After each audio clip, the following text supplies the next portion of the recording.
Alright guys, so welcome back to some more Apex. Hope you're having a very good day as always, and I'm back to talk a bit more about the AMA that Respawn did over at Reddit, right? So yesterday guys, I basically, really talked about Team Deathmatch and Arena mode because Respawn kinda, hinted at that in the AMA, but Respawn also talked about a lot more things as well, and I want to come back today and give you guys more of like a full rundown of what Respawn talked about.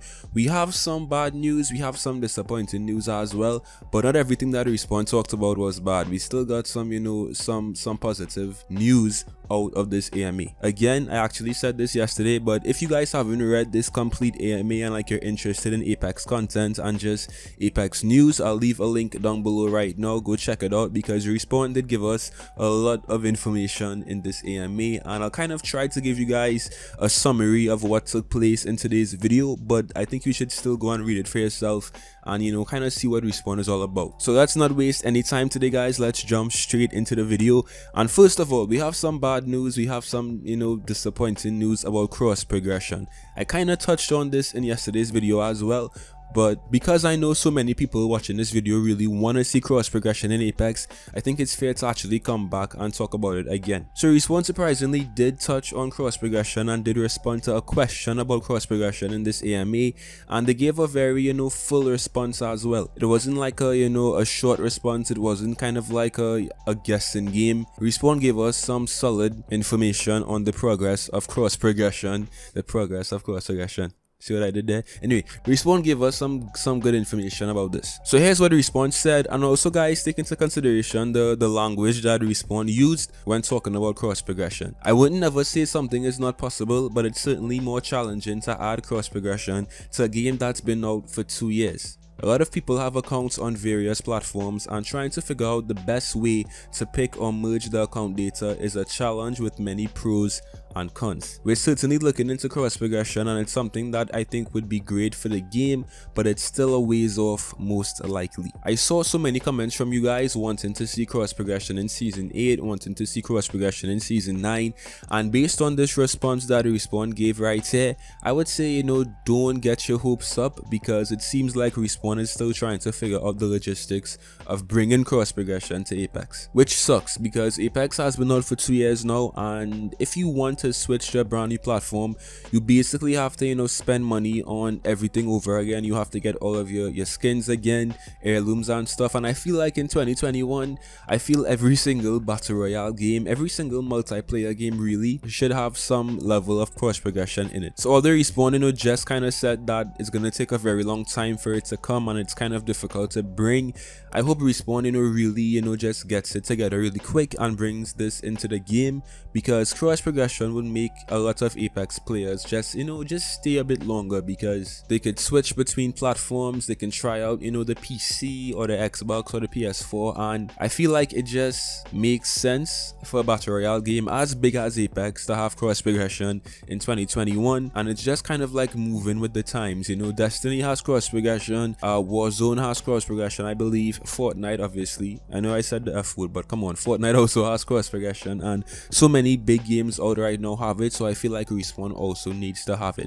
Apex needs to have it. So it's not the best news, it's kind of a disappointing way to start off season 8 with this bad news about cross progression, but I still have faith, I still have hope, and as I said in yesterday's video, right, before Respawn introduced cross play to Apex, they kind of said the same thing. They had no concrete plans of bringing crossplay into Apex, and look at us now, we obviously have crossplay in this game. So I fully believe that Respawn will introduce cross progression soon, but let's just hope it's sooner than later, right? So fingers crossed. Now that's the bad news out of the way. As I said, Respawn talked about so many different things in this AMA.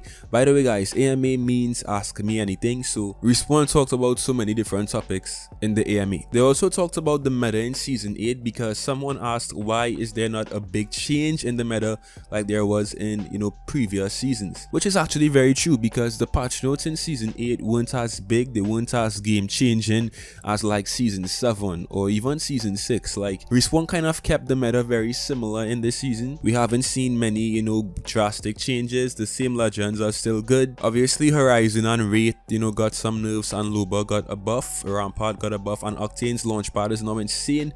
But for the most part, guys, the season is still pretty much identical to season 7. So Respawn did respond to this, and here's what they said. Certain bigger changes didn't make the cut in time. I think we make up with some spiciness in the mid-season update and the start of season 9. And we do have some, solid information on what will be changing with the mid-season update in season 8.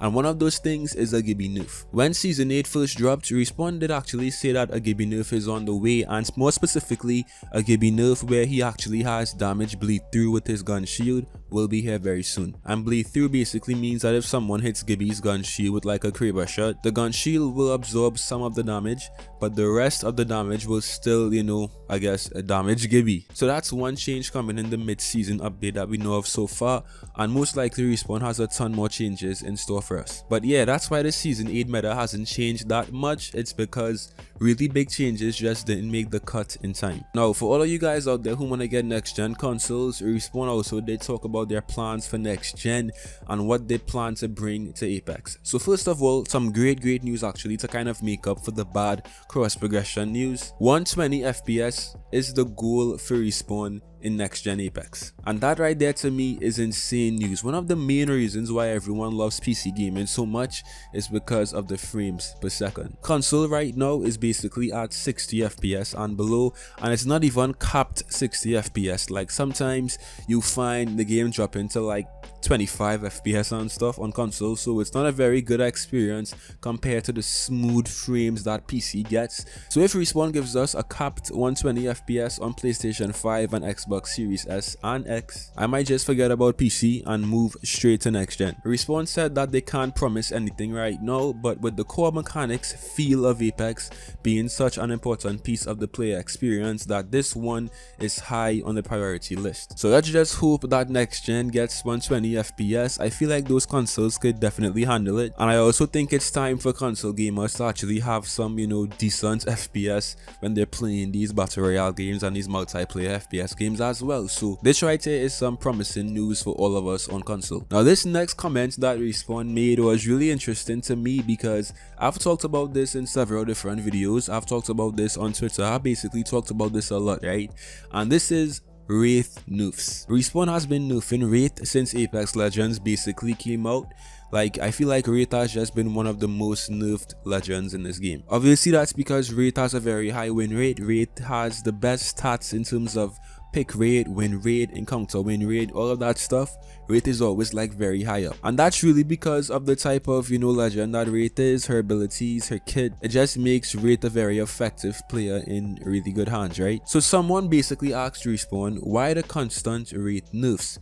You've said before that you're fine with Mirage never being seen as a strong legend and Watson being used almost exclusively in platinum and higher ranked games. If it's not a problem that almost nobody uses those legends, why is it an issue that people use Wraith? Her abilities are irreplaceable, and the constant nerfs feel like they're trying to fix something that doesn't need fixing. It doesn't feel unfair to fight a Wraith. Yo, whoever wrote this comment, guys, big up to them. Huge shout out to them because this is a great comment, and I feel like a lot of people actually want to ask Respawn this exact question. So let's take a look at what Respawn had to say in response. Respawn said Wraith came into the game with the smallest hitbox, hard to hit animations, and a kit stacked full of combat and team utility. It's no surprise she's been the poster child of Apex. I fell in love with her, and 10,000 kills later she's still my all-time favorite. We do look at stuff like win rate and encounter win rate across skill buckets, and there is a correlation between good players and Wraith.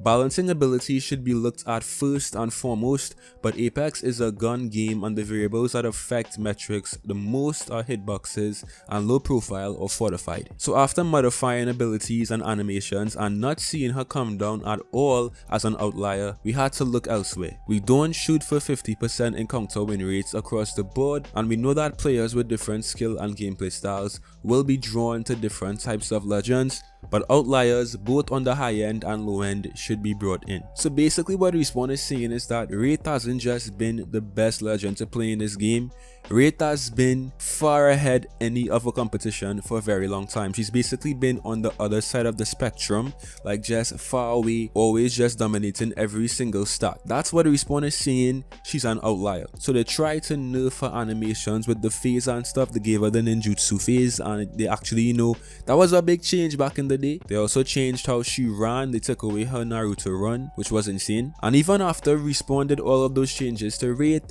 she still just remained the best legend by far in this game. So with all of these, you know, Wraith nerfs that Respawn has been doing, their main goal is just to bring Wraith in a bit. Like, they don't want to completely ruin Wraith and make Wraith an average player, or an average legend I should say.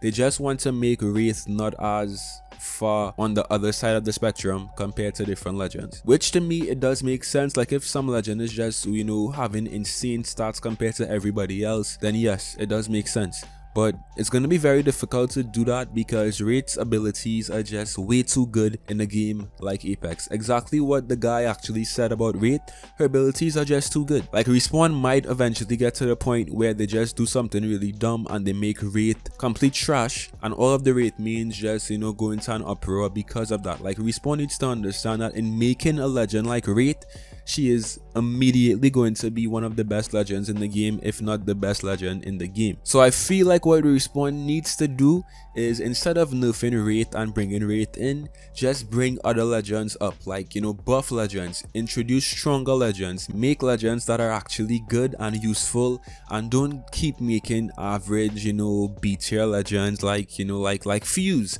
Like, Fuse is really fun.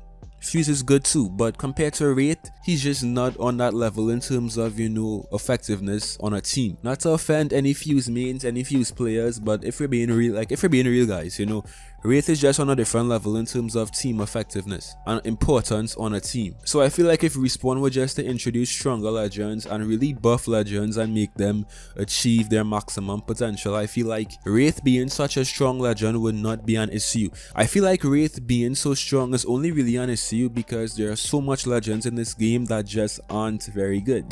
That's basically how it is. Like, there are just so many average legends in this game, and if there were more strong legends in this game, Wraith wouldn't be as much of an issue. Like, when Horizon dropped in season 7, right, I'm sure you guys saw how Horizon was basically dominating even more than Wraith. Like, Horizon kind of like passed Wraith's win rate for a sec there, which is insane. And what does Respawn do? They nerf Horizon. But Horizon being strong didn't really affect Wraith. Like, Horizon being strong, guys, did not make Wraith any less effective. All it did was, you know, give Wraith some competition. Like, it didn't really lessen the effectiveness of Wraith. Wraith was still good, and Wraith was still used a lot in season 7. But now, there was just a different legend to use as well, who was really good. So if Respawn just followed that philosophy and just, you know, introduced stronger legends to the game and gave legends buffs and stuff, I feel like Wraith being this strong, as I said, would not be much of an issue. So what do you guys think about that? Let me know. Do you think that Wraith right now is insane still, or do you think that Wraith needs to stop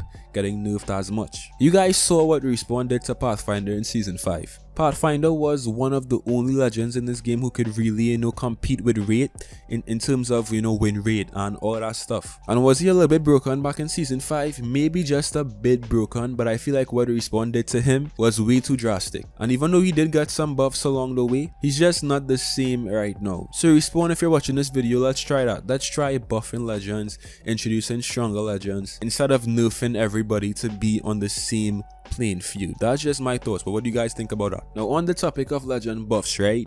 Loba was obviously buffed in season 8, and Loba is one of those legends that, in my opinion, has so much potential, and I like that Respawn is constantly giving Loba buffs, because when she first came in season 5, you guys know that Loba was basically trash, you know, back in season 5. So Respawn buffed Loba's ultimate once again in season 8 and basically gave her the ability to, like, you know, steal items and steal loot from care packages, which to me would be a very, very good ability to have in endgame. Now, someone asked Respawn, you know, why so shy with Loba stacking tactical ability. Ever since launch, everyone was on the same page about her tactical, yet you always buffed her ult. I'm so tired of her failed teleportations, especially in King's Canyon, so I'd love to see some buffs and bug fixes. Maybe at least a band-aid fix like a cooldown reduction until you guys can rework her tactical. Now before I tell you guys what Respawn had to say in response to that, here's a similar case of, you know, buffing legends and making them stronger and just making them able to compete. I feel like if Loba's tactical was stronger, if it had like a faster ready up time,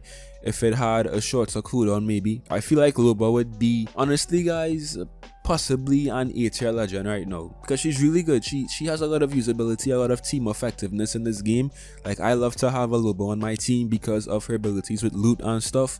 But imagine if Loba also had a more effective tactical as well. How good would she be? So here's what Respawn had to say. So issue 1 is her tactical still has a bunch of areas where it fails. That's a bug. Whenever we find those, we try to fix them for you as soon as possible. That's all I can say for that one. The other issue I can speak to. Why are we so conservative balancing her tactical? There's good reasons. Combat readability. That is to say, having a good idea where the enemy could have gone to in this case is super important for making Apex feel as good as it does. Teleports are scary in this context. If you ever fail to see or hear the throw, you might suddenly have a Loba behind you didn't expect, and that feels awful. So both the amount of telegraphing, a very visible silver arc in the air and very audible sounds, and the amount of downtime around usage before and after the throw help with this. We're currently playtesting a version that doesn't slow you down at all while the bracelet is in the air, and that doesn't slow you down when you arrive at your target location. Bit scary, but been testing well so far. So while there isn't an estimated time of arrival, we hope to ship something for Loba's tactical soonish. So I actually do understand what Respawn is saying right here. If they do happen to buff Loba's tactical just a bit too much, then she could really become insane and very annoying. But some good news that we have out of this response is that Respawn is currently playtesting a version of this tactical that basically doesn't slow you down at all, which to me would make Loba very, very effective. If Respawn ships this change and actually, you know, changes how Loba's tactical works in this way, that to me would be a very, very good adjustment, and it should make it a lot more useful, because one of the most annoying things about Loba right now is that when you're actually throwing the tactical or the bracelet, you're very, very slow. And even after you arrive to like your target and you teleport, you're also very slow as well. So you're very vulnerable, guys, if you do decide to use the bracelet. So this to me would be a very good change, and I honestly hope that Respawn does bring it, because as I said before, I want to see more buffs and I want to see less nerfs in this game. With that said, guys, it was a very long video and there's so many more things to actually talk about. So again, I'll leave a link to the full AMA down below. Go check it out. And if you guys enjoyed this video, as always, leave a like and subscribe as well. I'd appreciate it so much. And that's it for me today. I'll see you guys in some more Apex. Till next time.